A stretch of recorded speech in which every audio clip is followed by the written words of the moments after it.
औज़ुबिल्लाहि मिनश्शैतानिर्रजीम बिस्मिल्लाहिर्रहमानिर्रहीम अल्हम्दुलिल्लाहि रब्बिल आलमीन अस्सलातु वस्सलामु अला सय्यिदिल मुरसलीन व ख़ातमिन नबिय्यीन अबिल क़ासिम मुस्तफ़ा मुहम्मद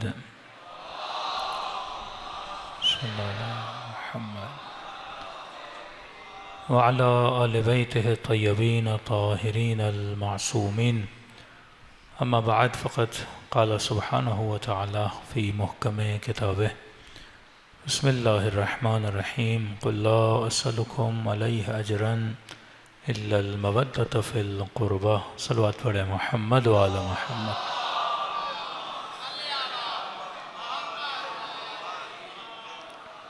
दुआ है परवरदिगार आलम हम सब की इबादतों को अपनी बारगाह आली में कबूल फ़रमाए और जिस मकसद ज़िंदगी की खातिर अपने घरों में, इमाम बारगाहों में फ़र्श अज़ा को बिछाते हैं, खुदा उन मकासद में भी हम सबको कामयाबियाँ कामरानियाँ नसीब फ़रमा दें। वक्त की क़िल्लत है, आप लोगों ने बहुत इंतज़ार किया। ये कुरान की वो आयत है जो तकरीबन हर मोमिन जिसे अपनी घरों की ज़ीनत बनाता है कि क़ुल ला असअलुकुम अलैहि अजरन इल्लल मवद्दत फ़िल क़ुरबा।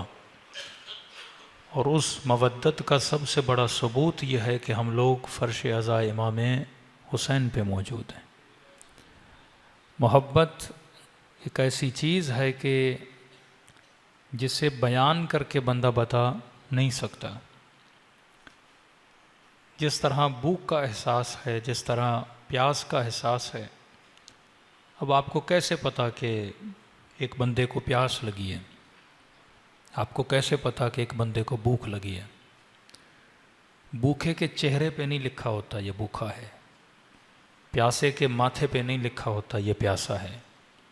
भूख फीलिंग्स का नाम है और फीलिंग जब तक बयान न की जाए तब तक पता नहीं लगता। दुनिया का खाना बताता है कि इंसान को भूख लगती है। आपके मोहल्ले के रेस्टोरेंट नानवा बताते हैं कि यहाँ पे लोगों को भूख लगती है, क्योंकि अगर भूख न होती पूरे कराची में कोई रेस्टोरेंट न होता, अगर भूख न होती पूरे कराची में कोई नानवा न होता, अगर प्यास न होती तो मिंबर के किनारे में गिलास न होता, अगर प्यास न होती तो मार्केटों में पानी न होता। तो एक चीज़ का होना बताता है कि इस इंसान को उसकी बड़ी ज़रूरत है। एक चीज़ का वजूद बताता है कि इंसान को भूख लगती है। डिमांड तभी बनती है, सेल तभी बढ़ती है जब उस चीज़ की डिमांड हो। कहते हैं ना, ज़रूरत ईजाद की माँ है। ज़रूरत हो तो ईजाद होती है। पाकिस्तान में शिया न होते तो इमाम बाड़ा न होता।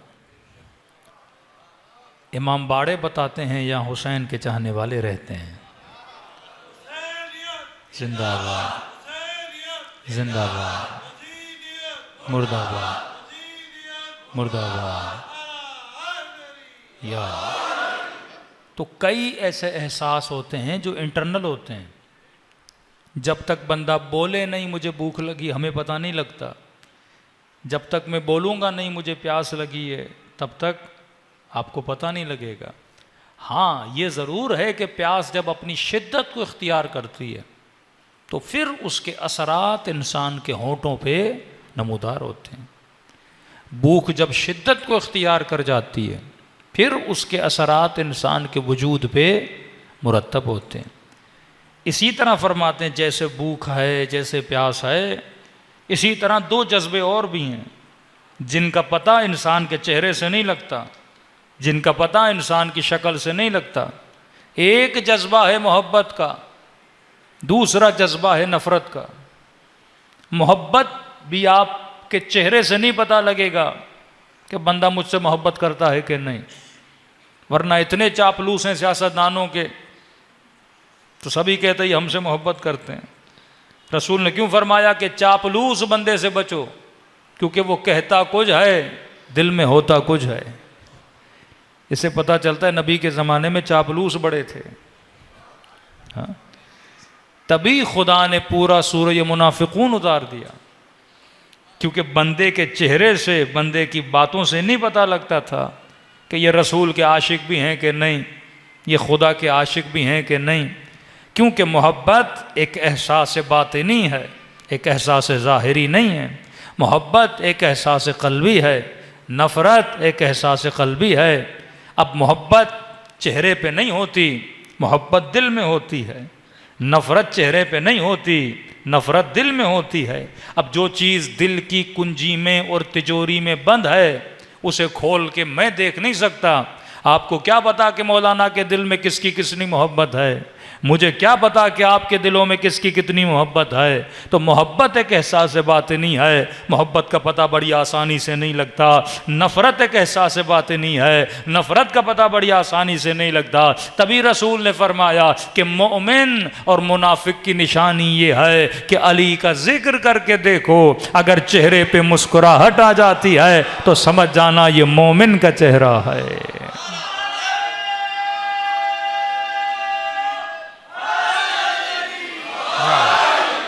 मतलब जिक्र अली अंदर में बैठी हुई बातों को निकालने का नाम है।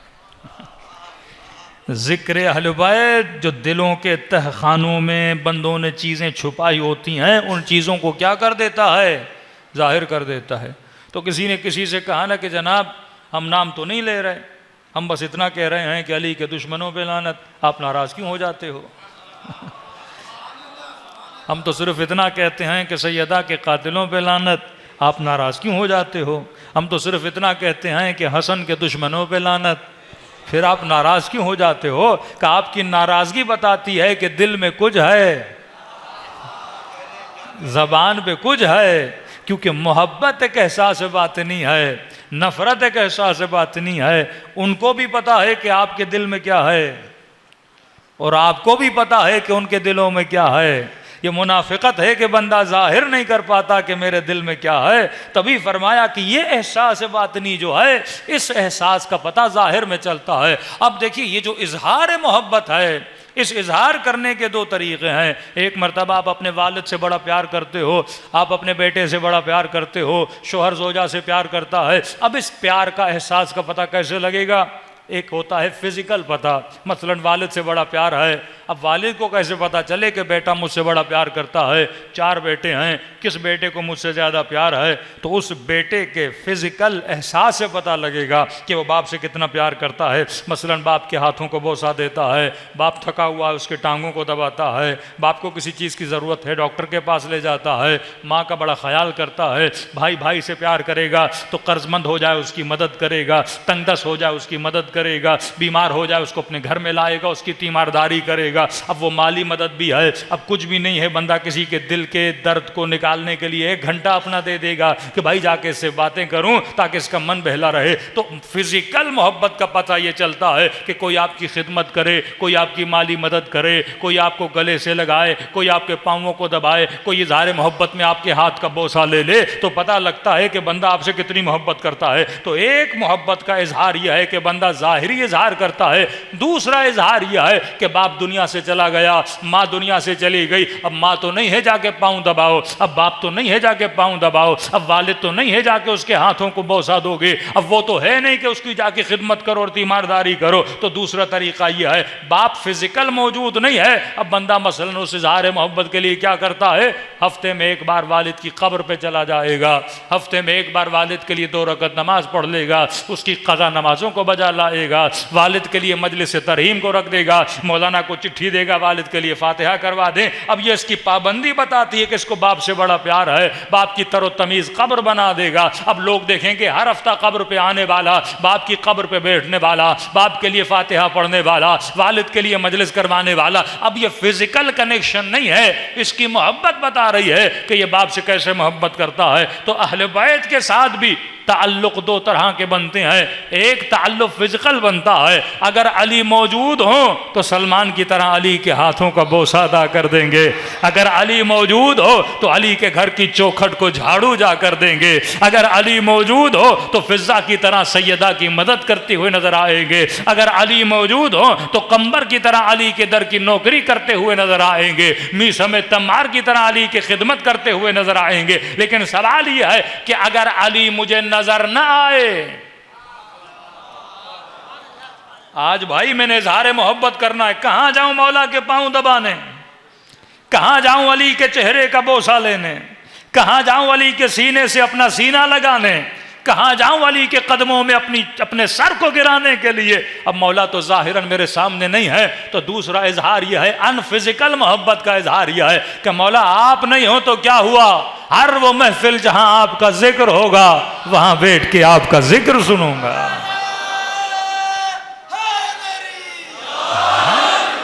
वही इजहार मोहब्बत है। 10 मुहर्रम को हर मुसलमान अपने माँ बाप की कब्र पे जाता है, सफ़ेद कपड़े पहनकर, इत्र लगा के। हाँ भाई, माँ बाप की मोहब्बत है, हम माँ बाप की कब्रों पे जा रहे हैं। आपने देखा होगा 10 मुहर्रम को बड़ा रश होता है, टोलियों में जोक दर जोक कहाँ जाते हैं, माँ बाप की कब्रों की तरफ जाते हैं। भाई अब्बा की कब्र पे जा रहा हूँ, दादी की कब्र पे जा रहा हूँ, मरहूम भाई की कब्र पे जा रहा हूँ। और वहीं 10 मुहर्रम को कुछ सफ़ेद लिबास पहन के कब्रिस्तानों में जाते हैं और कुछ काला लिबास पहन के हुसैन हुसैन करते हुए जाते हैं। तेरा अमल बता रहा है कि तुझे किससे ज़्यादा मोहब्बत है। अरे ये भी अपने बाप की कब्र पे जा सकता था, ये भी अपनी माँ की कब्र पे जा सकता था, लेकिन इसने 10 मुहर्रम ज़हरा के लाल को याद करना बेहतर समझा।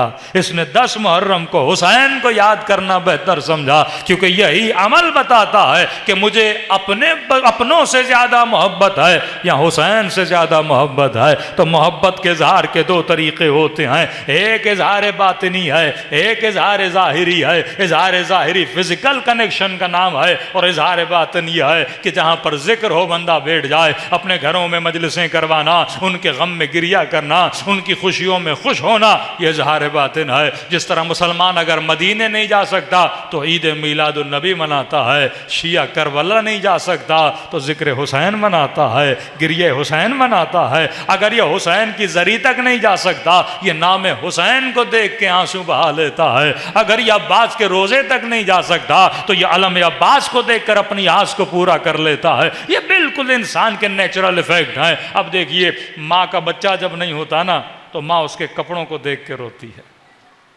अब शेख साहब बोलें ये बिदअत है। भाई बच्चे से मोहब्बत है, बच्चा ना हो तो बच्चे के कपड़ों को देखकर, कभी उसको सूंघ के उसकी खुशबू को भी माँ याद करके रोती है, कभी उसका झूला झुला के रोती है। अगर बाप दुनिया से चला जाए, बेटा बाप के कपड़े संभालता है, ये अब्बा की चप्पल है, ये वालिद के कपड़े हैं, ये वालिद की किताब है, ये वालिद की ऐनक है, तो उनकी चीज़ों को समेटता है। ये चीज़ों को समेटना क्या बताता है कि इसको अपने वालिद से कितनी मोहब्बत थी। वरना मार्केट में ऐनकें तो बहुत हैं, मार्केट में किताबें तो बहुत हैं, मार्केट में कपड़े तो बहुत हैं। तो यहाँ पे न कहो कपड़ा कपड़े जैसा होता है, हाँ कपड़ा कपड़े जैसा होता है, पर मार्केट वाले कपड़े से मेरे बाप की निस्बत नहीं है, घर वाले कपड़े से मेरे बाप की निस्बत है। मार्केट वाली ऐनक से मेरे वालिद की निस्बत नहीं है, घर वाली ऐनक से मेरे वालिद की निस्बत है। हाँ काला कपड़ा कपड़ा होता है, पर मार्केट के कपड़े की अब्बास से निस्बत नहीं है, अलम में लटके हुए कपड़े की गाजी से निस्बत है। हाँ?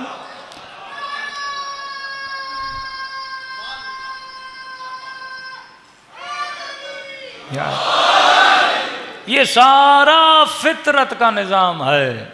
अगर इंसान साहिब अक्ल हो, थोड़ी बहुत लॉजिक आ जाए, वो सारे सिस्टम को समझ जाए। भाई देखिए, एक हिंदू अगर बुत को चूमता है तो क्यों चूम रहा है?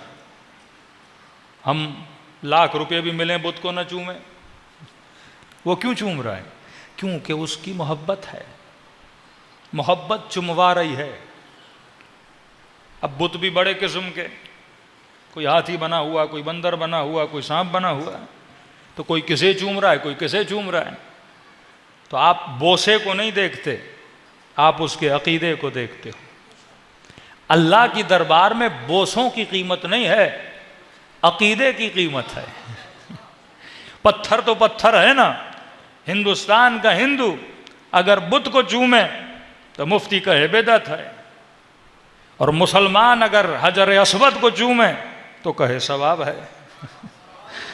भाई पत्थर तो पत्थर है ना, होंठ तो होंठ है, बोसा तो बोसा है। वो भी पत्थर को चूमे, तू भी पत्थर को चूमे। क्या काबे की दीवार कोई सोने से बनी है? क्या फरिश्तों के परों से बनी है? क्या कोई खास मटेरियल से बनी है? अरे दीवार तो दीवार जैसी होती है। लेकिन यहाँ ये दौड़ता है तो हिंदू यही बोलते हैं ना कि तू पत्थर को चूमे तो गुनाह नहीं, हम पत्थर को चूमे तो बेदत है। तू हजर अस्वद को चूमे तो कुछ नहीं, हम अपने हजर को चूमे तो बेदत है। तो हजर हजर होता है। सवाल यह है कि हजर की निस्बत किससे है? अगर निस्बत सही है तो पत्थर सही है, अगर निस्बत बुरी है तो पत्थर बुरा है। तो यहां बात है मोहब्बत की। मोहब्बत या नजिस होती है, मोहब्बत या पाक होती है। मोहब्बत अगर पाक हो गई तो जज्बा पाक है, मोहब्बत अगर नजिस हो गई तो जज्बा नजिस है। तभी अहले बैत फरमाते आए, शियो अपनी दिलों को नजिस मोहब्बतों से बचाया करो। मखज़ने मोहब्बत कल्ब है, और शैतान का सबसे बड़ा हमला न तेरी आंखों पर है, न तेरे कानों पर है, न तेरे हाथों पर है, उसका हमला बशर के कल्ब पर होता है। आज झगड़ा क्या है मुसलमानों का? शिया कहेंगे कि हम जुलूस निकालेंगे पहली रबीउल अव्वल को, उधर से वो ऐलान करते हैं हम निकालेंगे। ये शान अहले बैत में निकालें, वो अपनों की शान में निकालें। जुलूस तो जुलूस है। तुम दोनों को निकाल कौन रहा है? मोहब्बत निकाल रही है।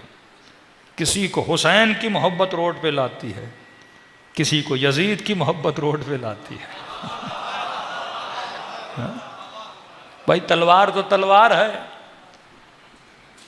एक चलाए तो कुल्ले कुफ्र बने। अली चलाएं तो कुल्ले ईमान बने। खुदाया तलवार तो तलवार है ना। खुदा कह रहा है मैं तलवार को नहीं देख रहा, मैं दिलों को देख रहा हूं। अली के दिल में मेरा इश्क है, उसके दिल में कुफ्र का इश्क है। तो असल ये कल्ब है कि तुमने कल्ब को किसकी मोहब्बत से भरा है। अल्लाह न लिबास को देखता है, न अमल को देखता है, न चलन को देखता है, वो तेरे कल्ब को देखता है। क्योंकि कल्ब है जो पूरे बदन पे हुकूमत करता है। ये कल्ब है जो तुझे चलाता है। ये कल्ब है जो तुझे अरबाईन हुसैन पे लेके जाता है। ये कल्ब है जो तुझे जुलूसों में लाता है। ये कल्ब है जो तुझे फर्श अज़ाए हुसैन पे बिठा देता है। और ये दिल है बड़ा जालिम, है बड़ा खतरनाक। खुदा से भी इश्क हो जाए तो सर कटवाता है, बशर से भी इश्क हो तो मरवाता है। फर्क यह है कि अल्लाह की राह में कटवाओ तो जिहाद है, और बंदे की मोहब्बत में जाए तो खुदकुशी है। मौत तो मौत है ना।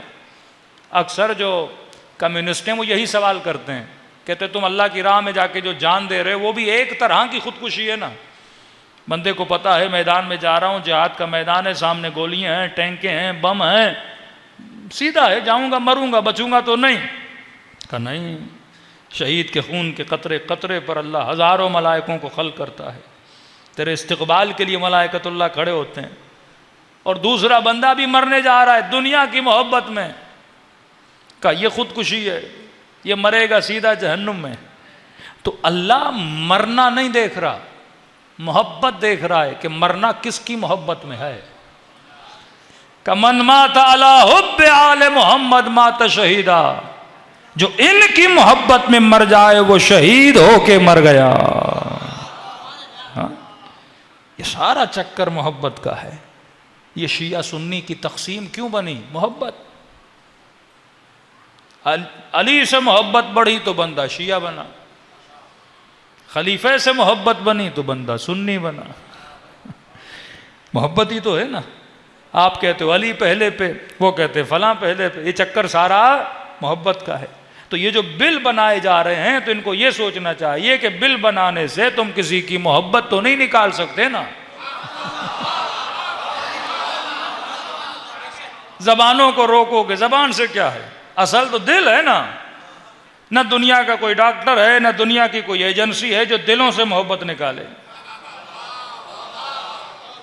11 महीने से कोशिश हो रही है एक बंदे की मोहब्बत लोगों के दिलों से निकाल ली जाए। सारा जोर लगा चुके हैं। जीबी के इलेक्शन ने बताया कि नहीं, मोहब्बत निकालना बड़ा मुश्किल है। जब तू एक आम बंदे की मोहब्बत किसी के दिल से नहीं निकाल सकता तो शिया के दिल से अली की मोहब्बत को तू कैसे निकाल सकता है?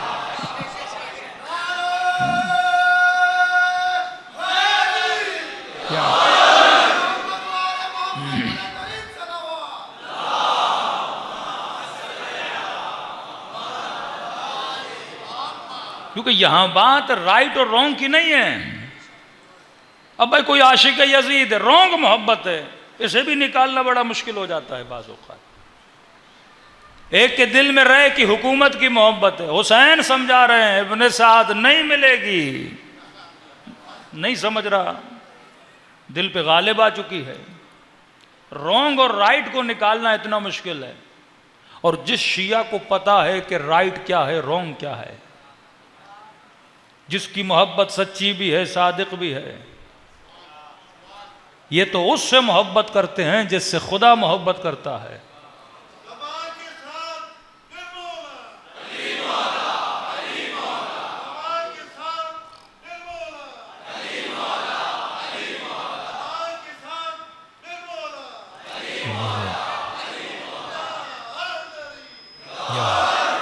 तो सच्ची मोहब्बत रासिख होती है।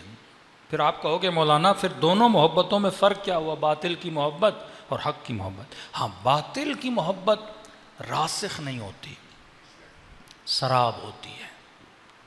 जिस तरह प्यासे को दूर से शराब नज़र आता है, खुदा ने इस बातिल की मोहब्बत की मिसाल जो अपनी किताब और कुरान में दी, गालिबन सूरह नूर में, इसे झाग बोला है खुदा ने।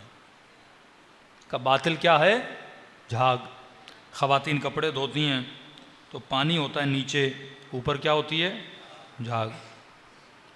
झाग होती ज़्यादा है, पानी को छुपा लेती है, और जब निगाह झाग पे पड़ती है तो पानी नज़र नहीं आता। का बातिल का कमाल यह है कि वो अगर बैठता भी है ना तो हक़ पे,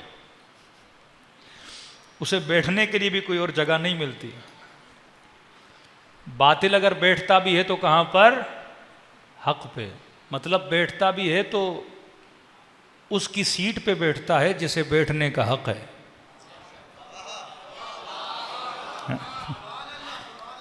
झाग कहाँ बैठती है? पानी पर। जिस तरह कराची वालों को अगर गुमराह करना भी हो तो बातिल लोगों को मिंबर पे ही बिठाया जाता है, उसके लिए कोई नई नहीं जाती। वो कहते इधर बिठाओगे तो लोगों को गुमराह कर सकेगा। तो झाग हमेशा पानी पे बैठती है, लेकिन खुदा कहता है झाग कब तक बैठेगी? झाग कब, अल्लाह खुद कहता है झाग कब तक बैठेगी? एक न एक दिन झाग ने तो चले जाना है, लेकिन पानी तो कभी नहीं जाता। और जब झाग चली जाती है तो पानी खुद को जाहिर कर लेता है।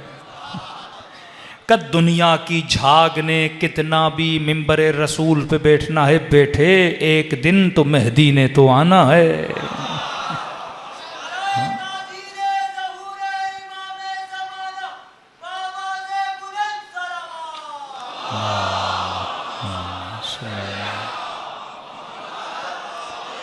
बात से बात निकल रही है, कहीं मेरा मौजू दूर न हो जाए कि मौला अली को जब खिलाफत मिली तो अली वहाँ बैठे जहाँ रसूल बैठा करते थे। मिंबर तो मिंबर थे, नीचे चमगोइयाँ शुरू हो गईं कि क्योंकि पहले आए तो पहले जीने पे, दूसरे आए दूसरे जीने पे, तीसरे आए तीसरे जीने पे, और अली जाके चौथे जीने पे बैठे। तो सब ने कहा कि अली ने पहले का एहतराम नहीं किया, दूसरे का एहतराम नहीं किया, तीसरे का एहतराम नहीं किया, क्योंकि जो आते जाते थे वो उन जीनों का एहतराम करते जाते थे। और जब ये चहमगोइयाँ शुरू हुई तो उस वक्त मौला अली ने कहा कि मैं क्या आवाज़ें सुन रहा हूँ? फरमाया अली वहीं बैठा है जहाँ नबी बैठा करते थे। आज हक़ वहीं बैठा है जहाँ हक़ को क्या करना था? बैठना था। तो खुदा कहते हैं झाग अपनी जगह कहाँ बनाती है? पानी पे बनाती है, लेकिन झाग ने एक दिन चले जाना है। तो जो हकीकी मोहब्बत होती है वो क्या होती है? रासिख होती है, उसे आप कभी निकाल नहीं सकते। कि मैं अभी काफिलों में एक मिसाल दे रहा था कि एक बंदा काफिले में जाता है, आपको मुख्तलिफ होटल दिए जाते हैं, ठीक है, कोई 1 स्टार होटल में, कोई 2 स्टार होटल में, कोई 3 स्टार में, कोई 5 स्टार में। अब ये बड़ी बात है, होटल वालों ने भी स्टार 5 बनाए, कोई 5 स्टार होटल में। अब जो पहले स्टार में है, जिसने 2 स्टार नहीं देखा वो पहले में खुश, जो 2 में है जिसने 3 नहीं देखा वो 2 में खुश, जो 3 में है जिसने 4 नहीं देखा वो 3 में खुश है। लेकिन जिसने 4 देखा वो पलट के 3 स्टार में जाएगा, जिसने 3 देखा वो 2 में आएगा, जिसने 2 देखा वो 1 में आएगा। ये फितरत इंसान है। जब इंसान को आला मिलता है वो अदना की तरफ नहीं जाता, जब इंसान को बेहतर से बेहतर मिलता है वो कमतर की तरफ नहीं जाता। हमने अपने मिंबरों से अपने बच्चों को आला से आला मीज़ान दिया, आला से आला किरदार दिया, आला से आला शख्सियत दी। अब जिसे अली मिल गया वो नीचे देखेगा ही नहीं। तभी हमें कहीं पे भी न डरने की ज़रूरत है, न हम डरते हैं, न हमें खौफ है। हमने अपने बच्चे को अली देकर, अहले बैत देकर, आला मिसाले, आला अक़दार देकर इसे छोड़ दिया मुआशरे में। अब ये बच्चा ऑस्ट्रेलिया जाए, ये बच्चा कनाडा जाए, ये बच्चा कराची की किसी यूनिवर्सिटी में जाए, हाँ किसी अखलाकी एतबार से शायद गिरावट का शिकार हो जाए, वो एक तरबियती मसला है, लेकिन अकीदती एतबार से जैसे हमने अली जैसा इमाम दे दिया, अब हमें डरने की ज़रूरत नहीं है कि अगला बंदा इसे अली छुड़वा देगा, अगला बंदा इसे अली छीन लेगा। ये उनका भी कहना है कि जो एक मर्तबा शिया बन जाता है फिर वो शियत को छोड़ने के लिए तैयार नहीं होता। वो अपने बच्चों को डराते हैं, भरते हैं, शिया से न मिलना, शिया खटमल होते हैं, हाँ इनकी मजलिसों में न जाना। भाई क्यों, तुझे कौन सा खौफ है? कि नहीं नहीं, जो इनसे एक बार मिल जाए वो इन जैसा बन जाता है। मसला इन जैसे बनने का नहीं है, मसला लॉजिक का है। क्योंकि हमने बरमला अपने बच्चों को बोल भी दिया, सिखा भी दिया, इजाज़त भी दे दी कि मेरे लाल अगर कोई तुम्हें कल बोल भी दे कि अली को छोड़ दो, तुझे डरने की ज़रूरत नहीं है, तुम बरमला बोलना ठीक है, क़िबला आपके कहने पे मैं अली को छोड़ रहा हूँ। छोड़ने से कोई डर न रखना, बोलना ठीक है मैंने आज अली को छोड़ दिया, लेकिन उसे इतना कहना अली को छुड़वा तो रहे हो, लेकिन कोई ऐसा भी तो दो जो अली जैसा हो। एक सिंपल सी बात है, एक बंदा बोले आपका बच्चा इस स्कूल में पढ़ रहा है, उस स्कूल से निकाल दो। अब ठीक है, अच्छा स्कूल तो बताओ, यहां से निकाल के कहां डालूं इस बच्चे को? उस स्कूल में जहां 80% बच्चे फेल होते हैं, उनके यहां भेजूं जिनको अपनी जन्नत की गारंटी नहीं। मैंने तो इसे अली दिया जो कसीम नारे वल जन्नह है, मैंने तो इसे हसन हुसैन दिए जो सैयदा शबाब अहले जन्नत हैं। हाँ? तो जब आप असली माल दो ना तो फिर बंदा नकल के पीछे नहीं जाता। ये खूबी है इस मकतब की, क्योंकि खुदा ने आपको वो दिया, असल दिया है आपको। जिसे मोहम्मद मिल जाए फिर वो अबू जहल के पास नहीं जाता। जिसे मोहम्मद मिल जाए फिर वो सामरी के पीछे नहीं जाता। हाँ, जो शिनास बंदा हो ना फिर वो हारून को नहीं छोड़ते, जो शिनास हो फिर वो रसूल को नहीं छोड़ता। तो असल जो मादन है वो आपका कल्ब है। दुश्मन जो अटैक करता है वो इंसान के कल्ब पे करता है। मजलिस इमाम हुसैन का काम है ततहीर कुलूब, दिलों की पाकीज़गी। दिल अगर पाक हो गया बंदे का बदन पाक है, दिल अगर पाक हो गया तो बंदे का अमल पाक है। देखो होता क्या है, इब्न साद के दिल को रे की हुकूमत ने भरा हुआ था, क्या बना? कातिले हुसैन बना। वक्त कम है।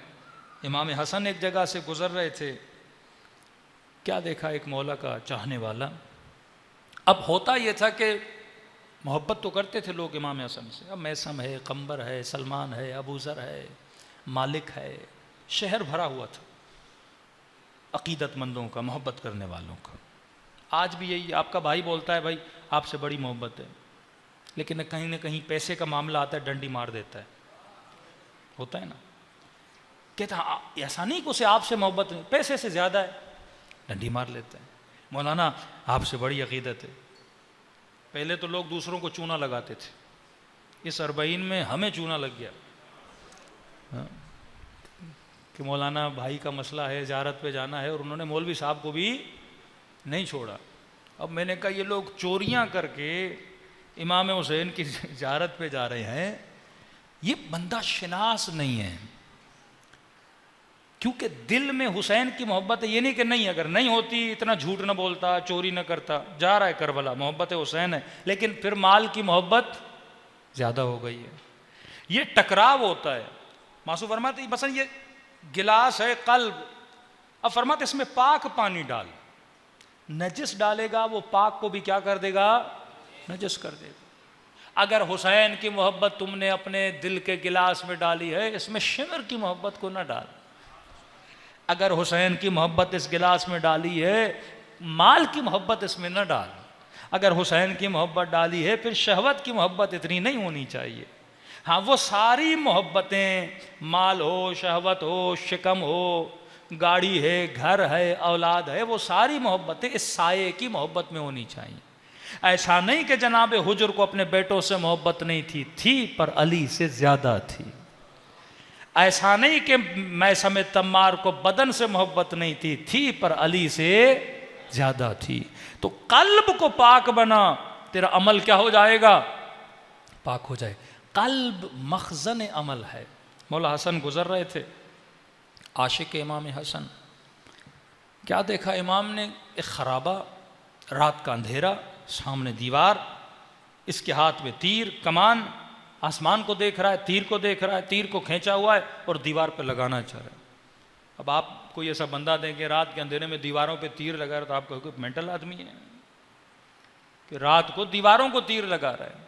इमाम हसन ने देखा, इसने तीर कमान में डाला और खींच के तीर को जब कमान से निकालना चाहता था, हसन इब्न अली ने पीछे से इसके बाजुओं को पकड़ लिया। ऐसे पकड़ते थे अपने शियों को। ज़ुहैर को हुसैन ने रास्ते में पकड़ा, वहाब कल्बी को हुसैन ने रास्ते में पकड़ा, और भागे जा रहा है। हुसैन वो शिकारी हैं जिनको पता है कि मैंने शिकार कैसे करना है। अल्लाह करे कि हमारा शिकार भी हुसैन करें। वो शिकार करते, मजलिसों से शिकार करते हैं, लोगों को चुनते हैं। हाँ, ये मेरे काम का बंदा है। देखो ना, आसमान में कव्वे भी उड़ रहे हैं, चीलें भी उड़ रही हैं। शिकार किनका होता है, कबूतरों का। शिकार तैयब ताहिर परिंदों का होता है। हाँ, जंगलों में जाओगे गधे भी घूम रहे हैं। बंदा किनका शिकार करता है, हिरन का शिकार करता है, अच्छी चीज़ों का शिकार होता है।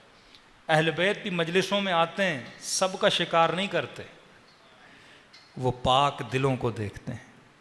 फिर वहाँ से हुसैन उसे निकालते हैं, किसी को हुर बना के, किसी को मैसम बना के, किसी को मालिक अश्तर बना के। इमाम ने इसके बाजुओं को पकड़ लिया, मुड़ के देखा, हसन इब्न अली, मौला छोड़िए छोड़िए छोड़िए। क्यों छोड़ूं, क्या कर रहे हो?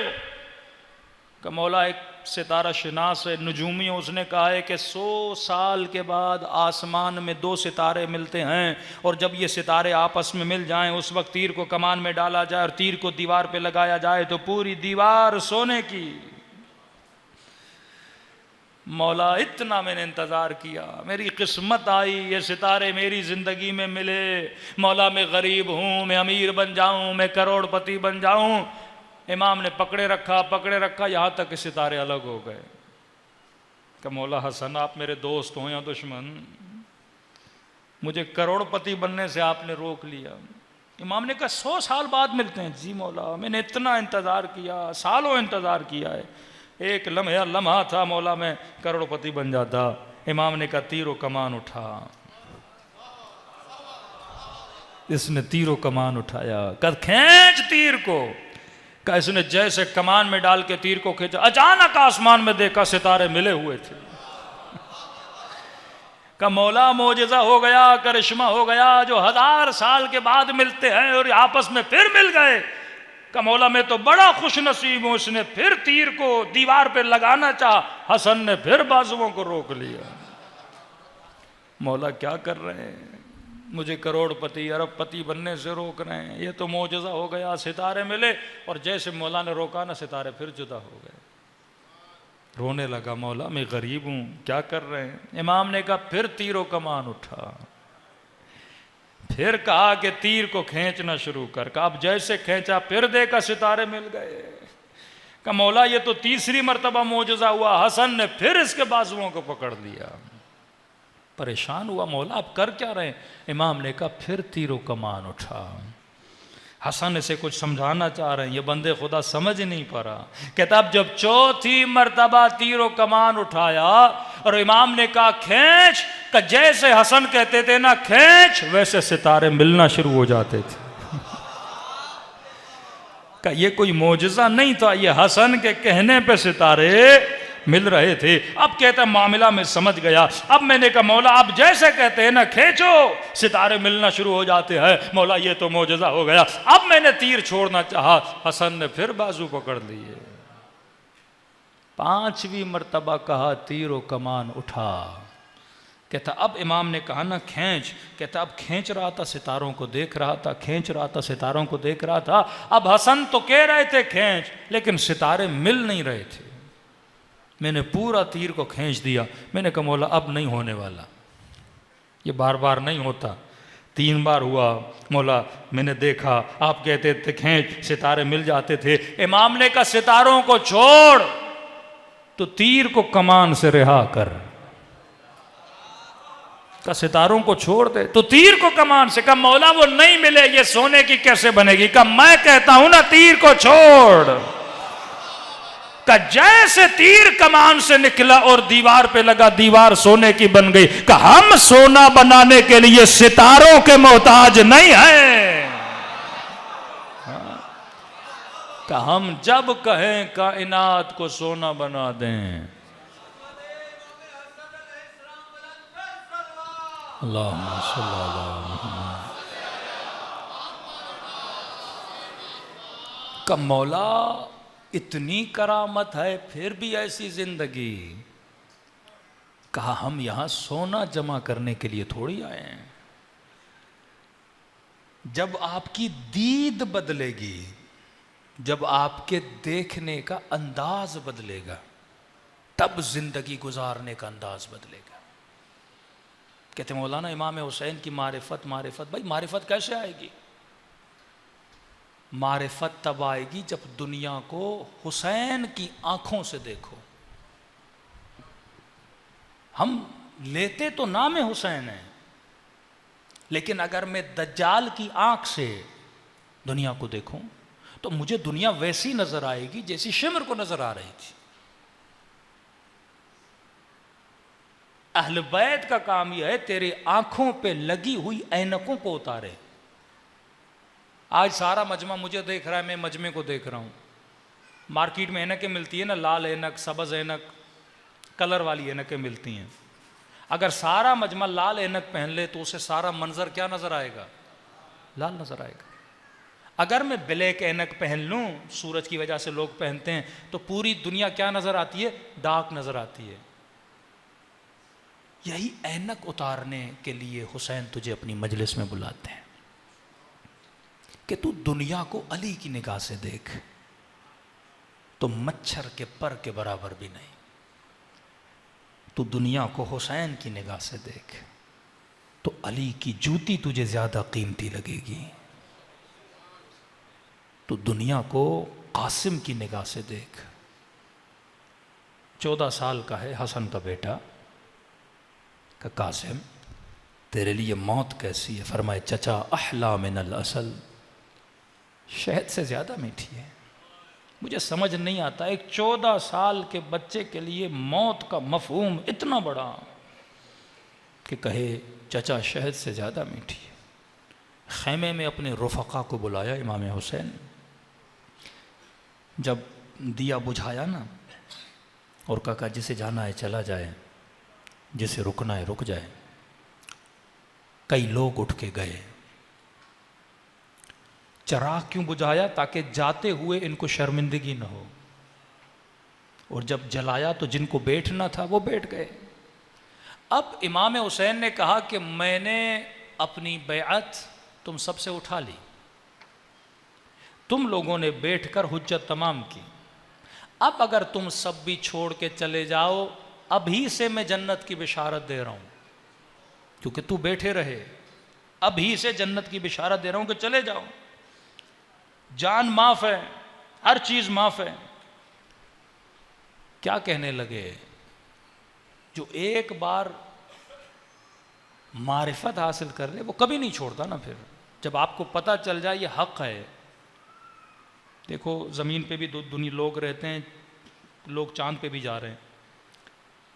मिट्टी तो मिट्टी है ना, लेकिन जिसे मारिफत हो जाए कि हयात ज़मीन पर है, चांद पे अगर ऑक्सीजन सिलेंडर लेकर जाऊंगा कितनी देर तक ये ऑक्सीजन चलेगी, तो बंदों को करोड़ों नहीं अरबों रुपए दिए जाएं कि आप इस एक सिलेंडर के साथ कहाँ रहो, चांद पे रहो। कोई रहेगा हम में से? हम कहेंगे करोड़ों किस काम के, अरबों किस काम के, सिलेंडर गया तो जिंदगी गई। करोड़ों को खर्च करने के लिए मुझे हयात चाहिए ना। तो जिसे पता चल गया कि हयात हुसैन के साथ है, हयात अली के साथ है, रय की हुकूमत मिल गई तो क्या, तख्त मिल गया तो क्या, ताज मिल गया, कितने साल इस तख्त के साथ रहोगे, कितने साल रय की हुकूमत में जिंदगी बसर करोगे अपने साथ? 50 का तो तू हो गया, रय की हुकूमत भी मिल जाए 10 साल, 15 साल, 20 साल, अरबों रुपये तुझे रिश्वत के मिल जाएं, हराम के मिल जाएं, कत्ल के मिल जाएं, गारत के मिल जाएं, सिंगिंग के मिल जाएं, गुनाह के मिल जाएं, कब तक इस्तेमाल करोगे? ये जिंदगी दुनिया की एक सिलेंडर है जो खत्म हो जाना है। असल हयात अबदी हुसैन के साथ है। कहने लगे मौला हुसैन, अगर मारा जाए, जिस्म के टुकड़े किए जाएं, लाशों को जलाकर राख बना के करबला की ज़मीन में उड़ाया जाए, फिर भी तेरा साथ नहीं छोड़ेंगे। ये होती है मारिफत। ये मारिफत थी जो इमाम हसन, इमाम हुसैन अपने असहाब को देना चाहते थे। और जब ये मारिफत होती है, फिर वो गिरिया होता है जो सैयदा ज़ैनब का अपने हुसैन पे था, अपने हसन पे था। जब ये मारिफत होती है तो फिर इमाम रज़ा फरमाते हैं, कैशियो छोटी छोटी बातों के लिए हमें हमारी दादी ज़हरा का वास्ता न दिया करो। जब ये मारिफत होती है तो फिर फरमाते हैं कि ऐ मेरे ज़ाकिर, शब जुमा करबला में मेरे अकबर के मसाइब न पढ़ा कर।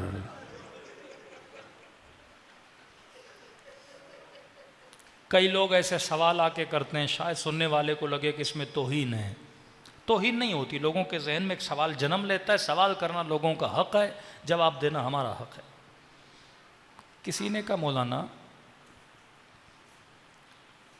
सुना हमने कि 11 मुहर्रम को सैयदा ज़ैनब की निगाह जब मौला हुसैन के बदन पे पड़ी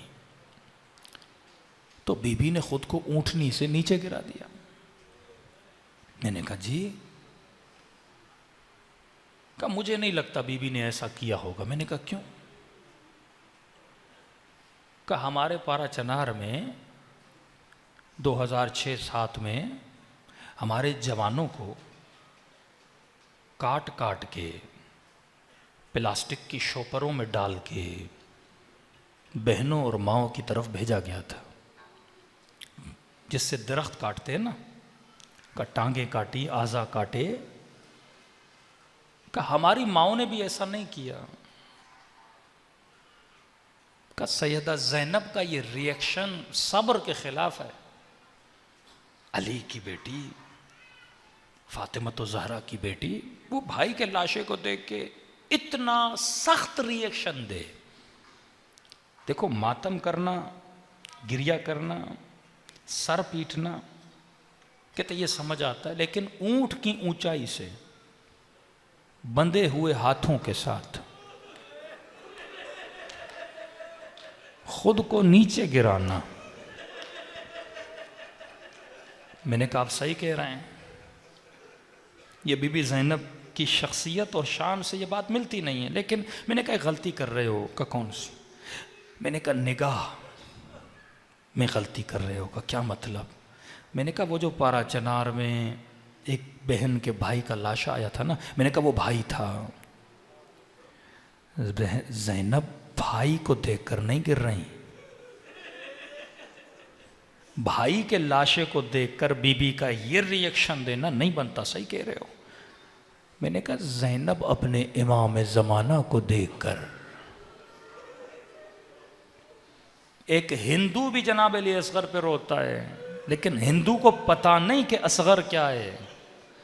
लेकिन जब एक शिया रोता है ना, वो शिया एक बच्चे पे नहीं रो रहा, शिया ये देख रहा है ये हुसैन का बेटा है।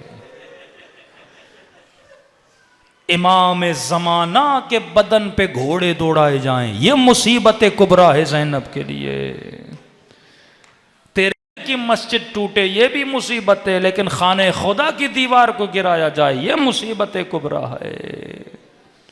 ये हुसैन है, हुसैन। हर किसी के जनाजे पे तीर चले समझ आती है, लेकिन जहरा के लाल हसन के बदन पे तीर फेंके जाएं ये मुसीबत कुबरा है।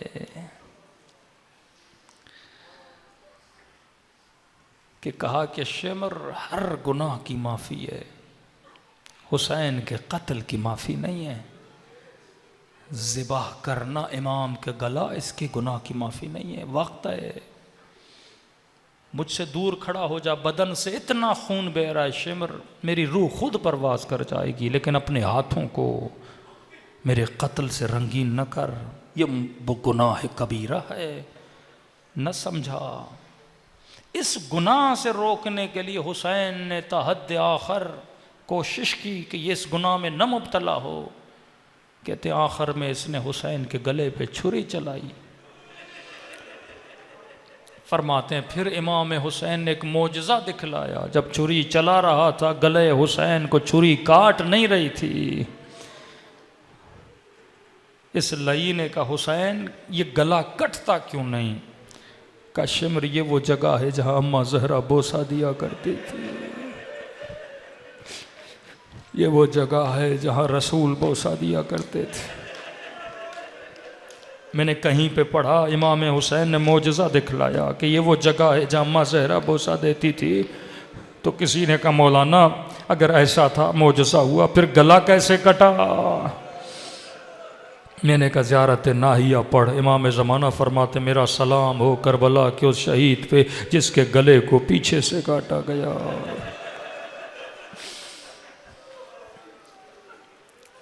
दिलों को करबला ले जाए। मारिफत का एक आंसू भी निजात का बायस है। फरमाए खुलूस दिल से मुझ हुसैन को सलाम करो, खुदा तुझे ज़ियारत हुसैन का सवाब देगा। कब मौला कैसे सलाम करूँ? का जब सलाम करो अगर न चाहते हुए तेरी आंखों से आंसू निकल आए, ये मत समझना ये तेरे आंसू हैं, हुसैन ने तुझे तेरे सलाम का जवाब दिया है। अस्सलाम अलल हुसैन व अला अली इब्नुल हुसैन व अला औलादिल हुसैन व अला अस्हाबिल हुसैन की सदा बुलंद हो। अस्सलाम अलल अला अली इब्नुल अला औलादिल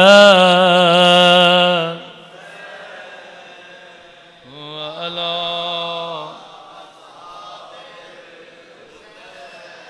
बुलंद आवाज़ से अस्सलाम अलल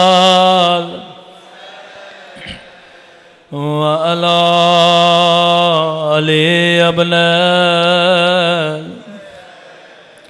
वअला औलादल हुसैन वअला अस्हाबे। मेरा सलाम हो ज़ैनब की लुटी हुई चादर पे।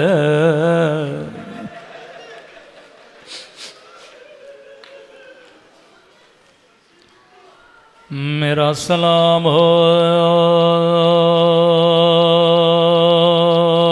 बचपन में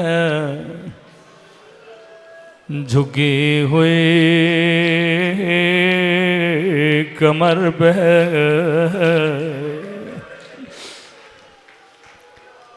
40 साल सजाद खून रोते रहे। किस बात पे रोते रहे? जिस बचपन में बच्चियां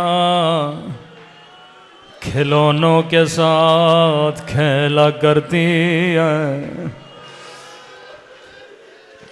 मैंने किसी बाप से कहा, मैंने कहा जब तेरी बच्ची रोती है तुम बच्ची को कैसे बहलाते हो?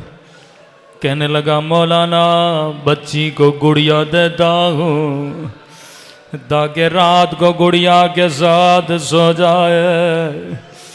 बच्ची खेल खेल के सो जाती है। मैंने कहा पता है शिमर ने बच्ची को कैसे सुलाया? तू अपनी बच्ची को खिलौने देता है, लेकिन इमाम ज़ैनुल आबिदीन फरमाते जब सकीना रोती थी जालिम बाबा का कटा हुआ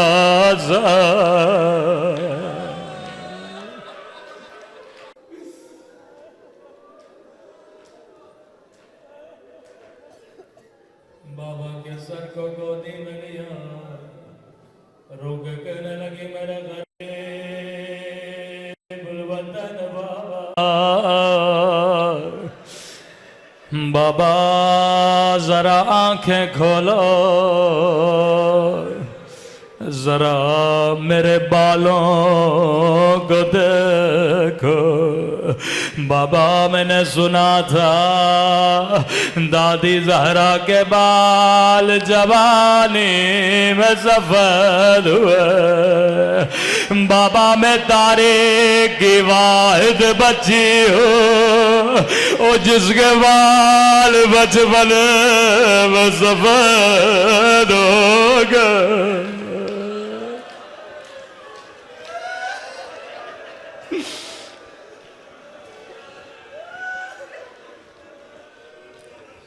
लेकिन बड़ा फर्क है ज़ैनुल आबिदीन की मुसीबत में और इमाम हसन की मुसीबत में। सज्जाद ने जवानी में एक बच्ची की टूटी हुई कमर देखी। हसन ने बचपने में जवामा की टूटी हुई बसलियां देखी।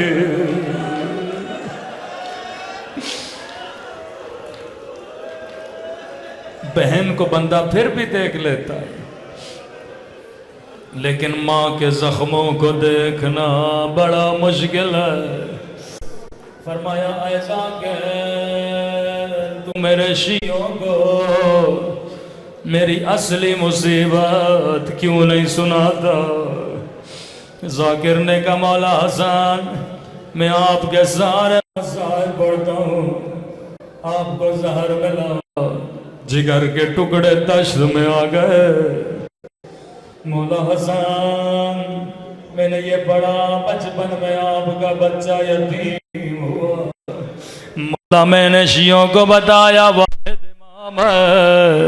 जिसको 2 मरतबा कफन दिया गया, कहने लगे आए मेरे ज़ाकिर ये मेरे मसाइब, लेकिन मेरे असल मसाइब, हाथों को जोड़ा, मौला आप खुद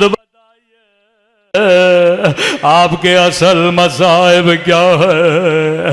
रोके कहने लगे मेरे असल मसाइब मदीने की गली में है। एक बंद गली थी, मेरी अम्मा ज़हरा खड़े थे, और किसी जालिम ने मेरी अम्मा को तमाचा मारा।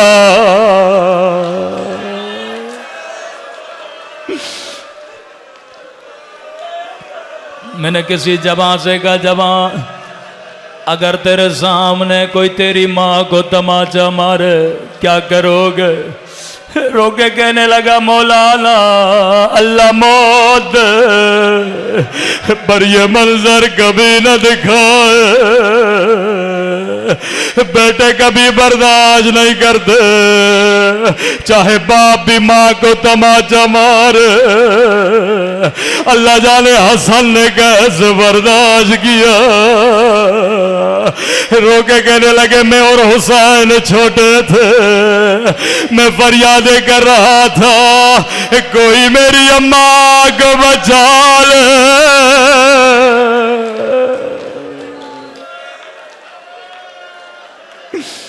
मैं कुर्बान हसन की मतलूबियत में। बीबी ज़ैनब फरमाती है मैं छोटी थी, अम्मा ज़हरा ने बुलाया, ज़ैनब माँ तुझसे कुछ वसीयतें करना चाहती है। फिज़ा को का फिज़ा मैं अपनी ज़ैनब से वसीयतें करना चाहती हूँ। सैयदा 4 बरस 5 बरस की हैं। अल्लाह किसी बच्ची को माँ का टूटा हुआ पहलू न दिखाए। फरमाती है माँ के हुजरे में आए, सैयदा के लिए तस्बीह पढ़ना भी मुश्किल था, नन्ही सी बच्ची हैं। फरमाया ज़ैनब अमारी से गठड़ी उठा के लाना। माँ के सामने गठड़ी रखी, गठड़ी खोली, चंद सफ़ेद कफन थे। पहला कफन दिया ज़ैनब ये मेरा कफन। रोके का माँ मेरी जिंदगी भी तुझे लग जाए, तेरे बाद ज़ैनब क्या करेगी? तेरे बाद हसन हुसैन क्या करेंगे? ज़ैनब ये कफन बाबा को देना जब मुझे गुस्ल दे। फरमाते रोते रोते कांपते हुए हाथों से कफन लिया। फिर माँ ने दूसरा कफन दिया, ज़ैनब ये कफन रख ले। फरमाती है मैं दिल ही दिल में दुआ कर रही थी, अल्लाह करे ये ज़ैनब का कफन हो।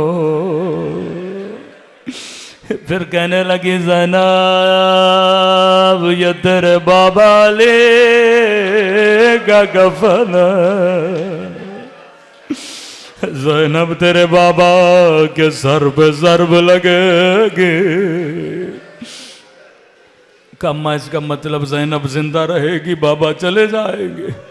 हाँ ज़ैनब तूने बड़े बड़े मनाज़िल तय करने हैं। दूसरा कफन लिया। एक मर्तबा सैयदा ने तीसरा कफन दिया। बीबी कहती है मैं दिल ही दिल में दुआ कर रही थी, अल्लाह करे ये ज़ैनब का कफन हो। अल्लाह मेरे भाइयों को लंबी उम्र अता करे। माने का ज़ैनब ये हसन का कफन। मैंने कहा अम्मा इस वक्त मेरा हसन भी जिंदा न रहेगा। नहीं मेरी ज़ैनब, हसन भी चले जाएंगे। रोती हुई आंखों से ज़ैनब ने कफन लिया। फरमाती हैं अब जो गठड़ी देखी एक कफन बाकी था। फरमाती हैं दिल ही दिल में दुआ करते रहे, अल्लाह करे ये ज़ैनब का कफन बहन भाइयों से बड़ा प्यार करती है, अल्लाह करे ये मेरे हुसैन का कफन लो।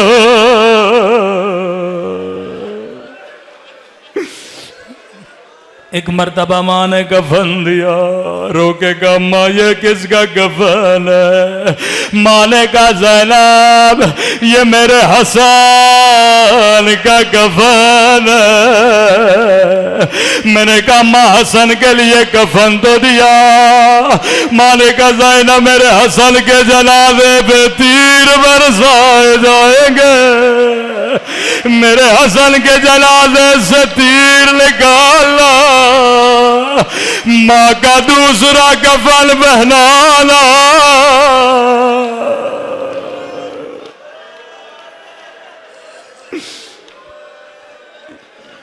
ज़ैनब ने कफन लिया, कफन को चूमा। अब जो गठड़ी देखी खाली थी। फरमाती है मैंने हसन पे रो लिया, मैंने बाबा पे रो लिया, मैंने अम्मा पे रो लिया, लेकिन मैंने दिल ही दिल में कहा अल्हम्दुलिल्लाह, अल्लाह का शुक्र है माँ ने हुसैन का कफन न दिया। इसका मतलब मेरा हुसैन जिंदा रहेगा,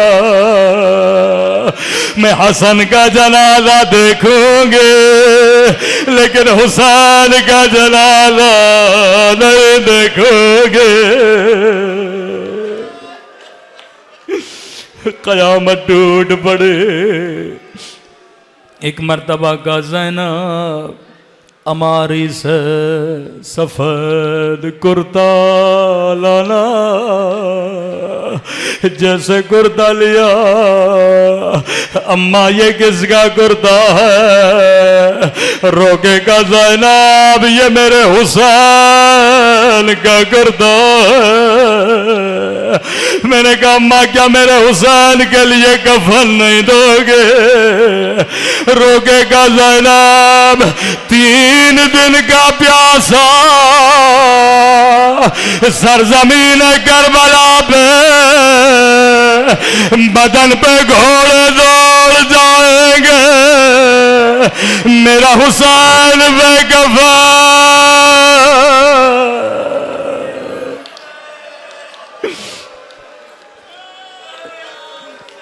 रिवायत के जुमले हैं जब 11 मुहर्रम का दिन आया, ज़ैनब ऊंट पे सवार थी, निगाह जैसे हुसैन के बदन पे पड़े, अजब नहीं आवाज आई होगी, ज़ैनब क्या मेरे बदन से तीर नहीं निकालोगे? तूने हसन के बदन से तीर निकाले। आवाज आई हुसैन तीर कैसे निकालो? मेरे हाथों को बसे गर्दन बांध गया है। बात में हुसैन